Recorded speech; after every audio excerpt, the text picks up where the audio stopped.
Chapter 20. Are you sure you should be going in the water? Karen pulled the hood of her new wetsuit over her hair and made a face at Jerry.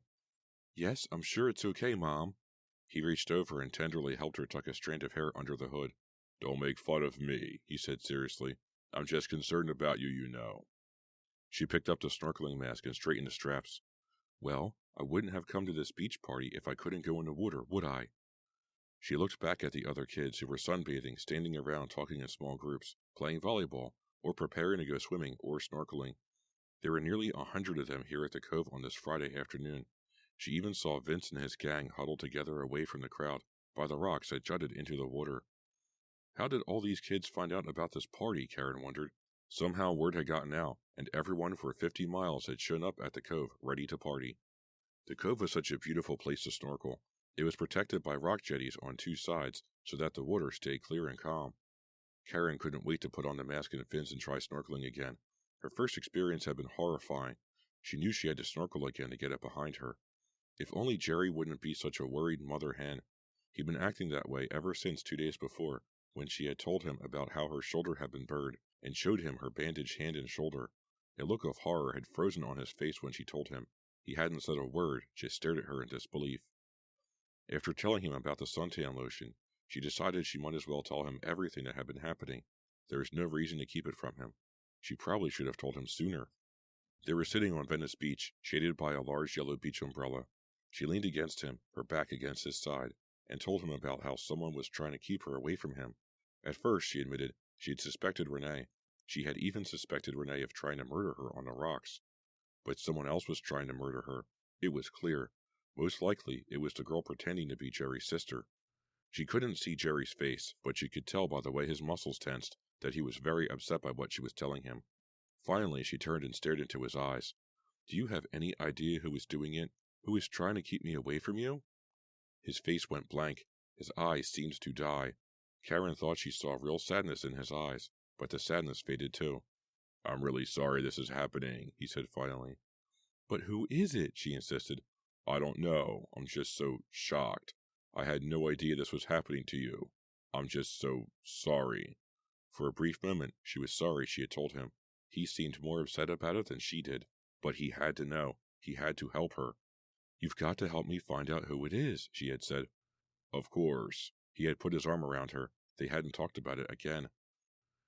Now, 2 days later, her shoulder feeling better, she was about to go snorkeling in the cove with him. We won't go out too far, he said, as they pulled on their fins at the edge of the shore, in case your shoulder gets tired. Please, Jerry, stop worrying about me, Karen snapped. He really was getting on her nerves. I'll go out by myself if you don't shut up. I really will. He looked hurt. She realized she was nervous about going snorkeling again and was just taking it out on him. She apologized quickly, putting a hand on his shoulder. He smiled. Ready? She spit into her mask and rubbed the saliva around the glass. Ready? Before pulling on the mask, she looked back at the crowded beach, searching for Anne-Marie. She shouldn't be hard to find, Karen thought. She was wearing a day-glow green bikini. But Anne-Marie wasn't back on their blanket. Karen couldn't find her anywhere. She'd probably sneaked off with Mike, Karen thought. Every time she thought of Mike and Anne-Marie together, it gave Karen a laugh. Come on, let's go see what's out there, Jerry called, already several steps ahead of her. Karen pulled on her mask, adjusted it, pulled the mouthpiece into her mouth, and followed him into the clear blue-green water. The water of the cove was shallow for only a few yards. Then the bottom dipped drastically, and the water became deep and even more clear. It's so beautiful here, Karen thought, floating forward, breathing steadily through the snorkel, kicking the fins slowly behind her. Jerry was floating right ahead of her. She pulled back to avoid bumping into his pedaling fins. She stared down at the secret blue-green world beneath her. Dozens of silvery fish swam past, ignoring her. I feel like a visitor to another planet, she thought. When she raised her head above the surface to find Jerry, she saw that they had floated out a lot further than she'd imagined. The current is taking us straight out, she shouted. Jerry, several yards ahead of her, raised his head and let some water out of his mask. What? I said the current is taking us out, Karen repeated. She wasn't sure if he heard her this time or not. How's your shoulder? He called. It's okay, I guess. Actually, it ached a little. What? She floated closer so he could hear her. We shouldn't go out too far, she repeated.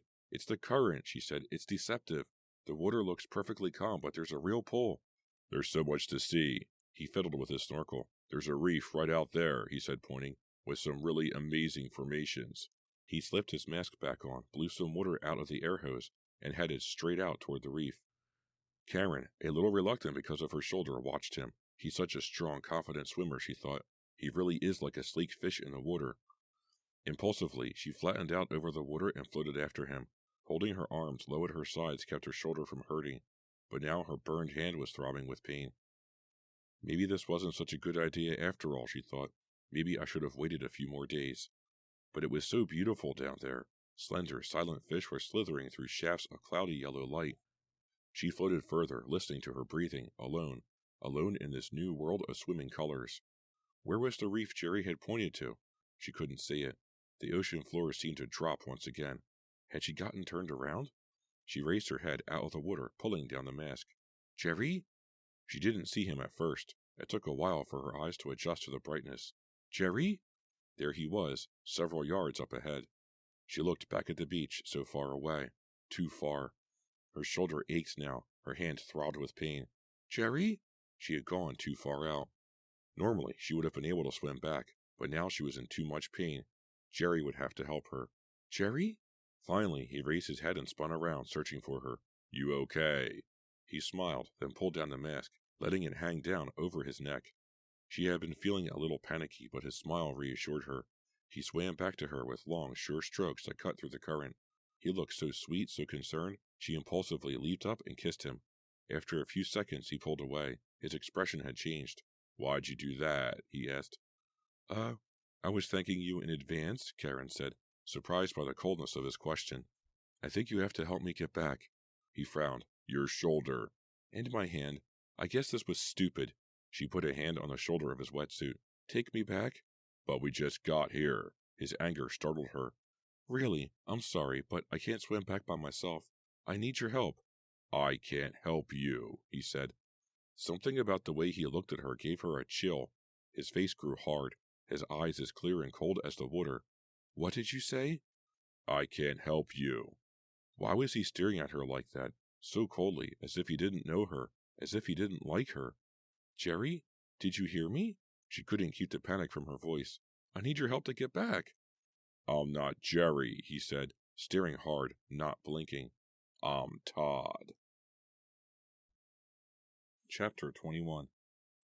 Jerry, stop it. Was this some kind of a joke? His cold expression didn't change. Jerry's gone. Even his voice sounded harder, colder. He still hadn't blinked. Jerry, that's enough. I told you, I'm Todd. Please, help me. My shoulder hurts. I can't stay here. You've got to help me. She suddenly felt sick. The bobbing up and down, the beach so far away, the chill of the water, the throbbing of her shoulder, none of it was as frightening as the look on Jerry's face. Jerry hasn't been the same since I died, he said. What? What are you talking about? It wasn't a joke. There was something seriously wrong with him. What could she do? How could she snap him out of it?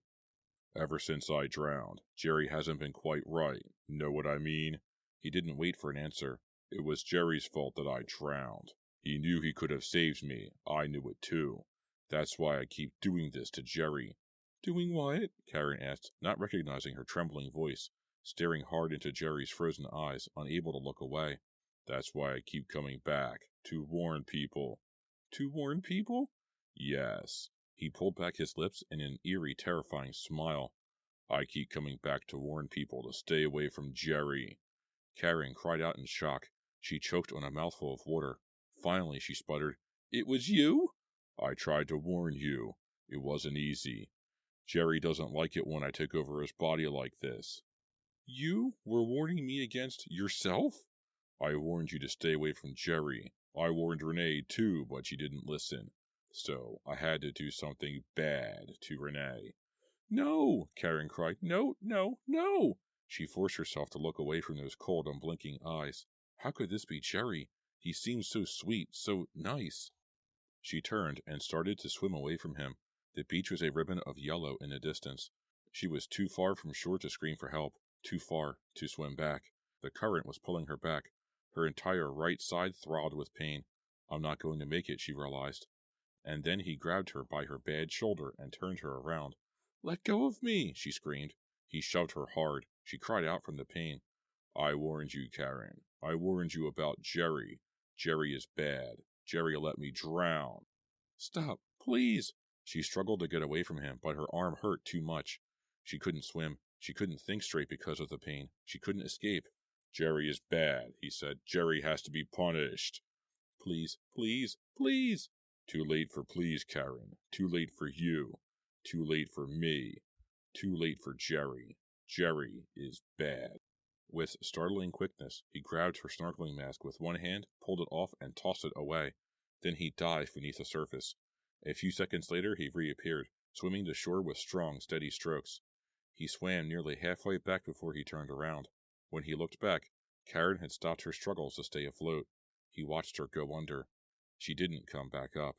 I warned her, he thought. I did my best to warn her.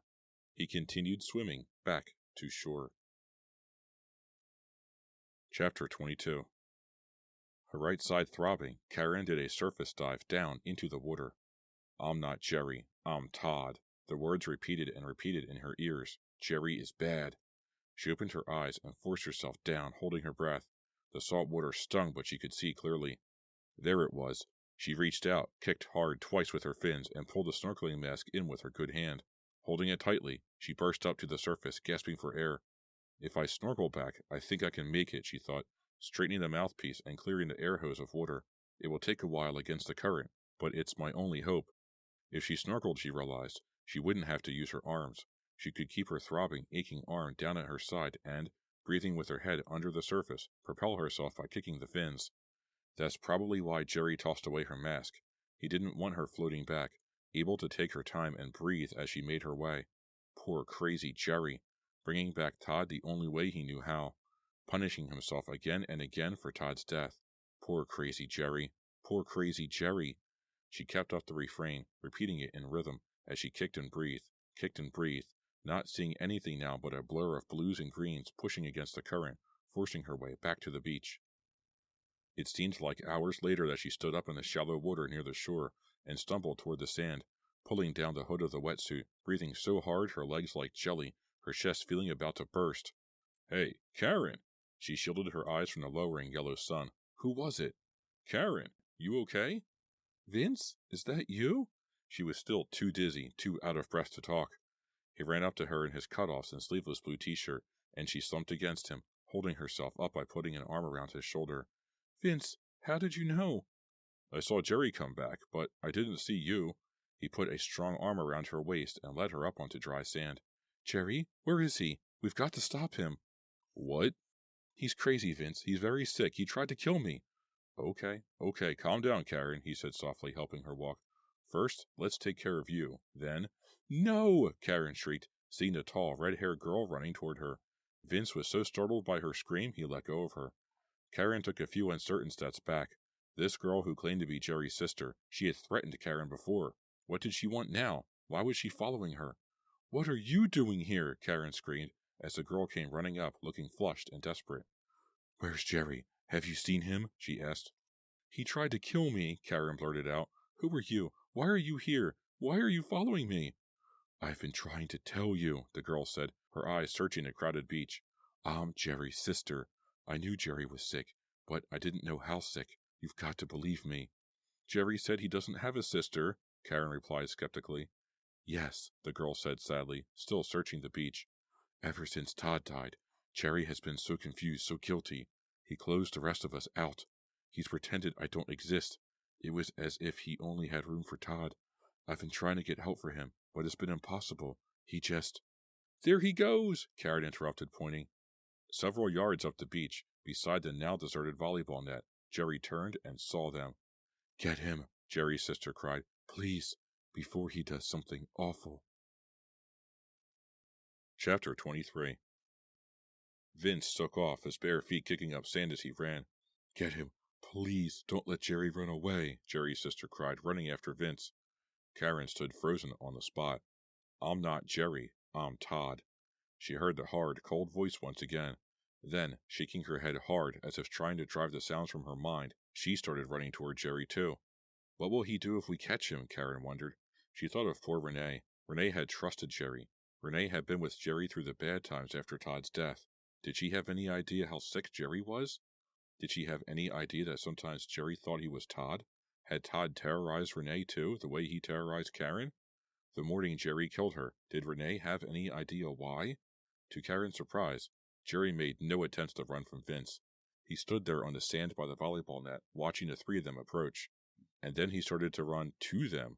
"Hi," he called, a cheerful smile on his face. Karen realized he was smiling at her. "Karen, hi, how's the shoulder? Feel okay?" Jerry started to run right past Vince, but Vince grabbed him around the chest and held on. "Hey, what's going on?" Jerry protested, but without any real anger. "It's going to be okay, Jerry," his sister said softly. Jerry looked at her as if he didn't recognize her. "Karen, how is the snorkeling?" he asked. Karen stared into his eyes. They were alive and warm again. "It was okay," she said quietly.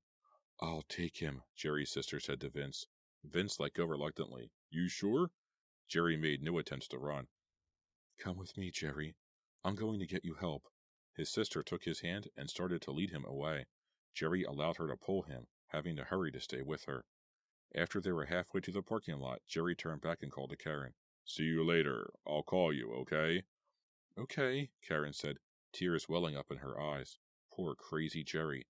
He was going off with his sister so willingly. He wanted to be stopped. He wanted to be helped.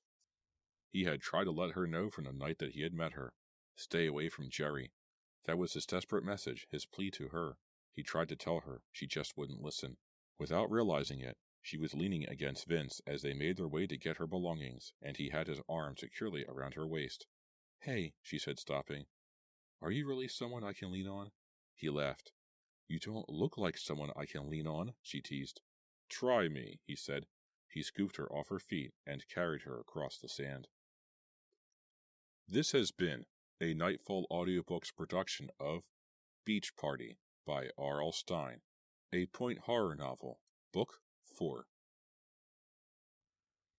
Hi again, this is Chris with Nightfall Audiobooks, and thank you for joining me for my production of Beach Party by R.L. Stine from the Point Horror series. So the cover with the slashed umbrella and the broken sunglasses is all about Karen's nightmare that she had. It was well depicted. It looks great. Unfortunately, that nightmare is like the best part of this book. I didn't really like this book, and I know now why I didn't read it so much. It's because it's not very good. When I was a kid reading these books, I put together a list that I would read during the summer and, seasonally. So I would read Silent Night around Christmas time and things like that. And that's why I carried that tradition over to this channel. I try to keep what airs, trying to match what's going on in the story.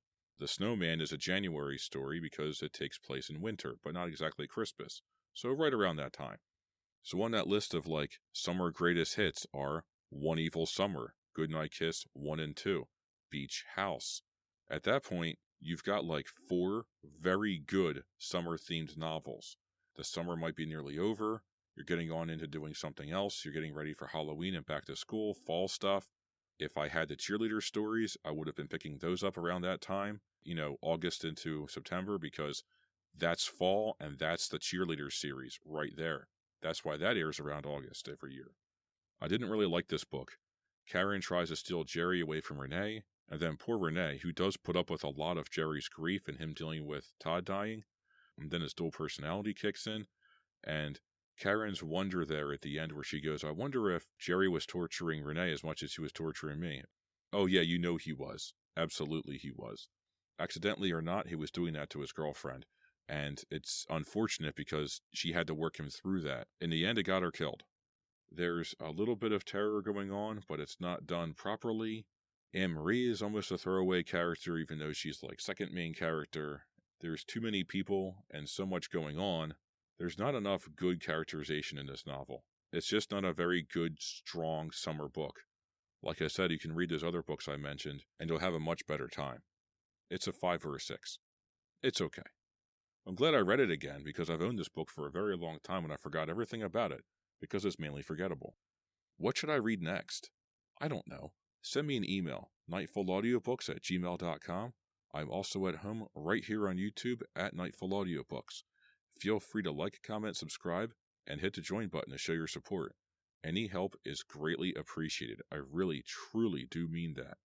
I also have a Patreon page, patreon.com/nightfallaudiobooks. So tell your friends, tell your mom, tell whoever you think would like to listen to me tell them tales from R.L. Stine. Thank you very much for listening, and I will see you next time.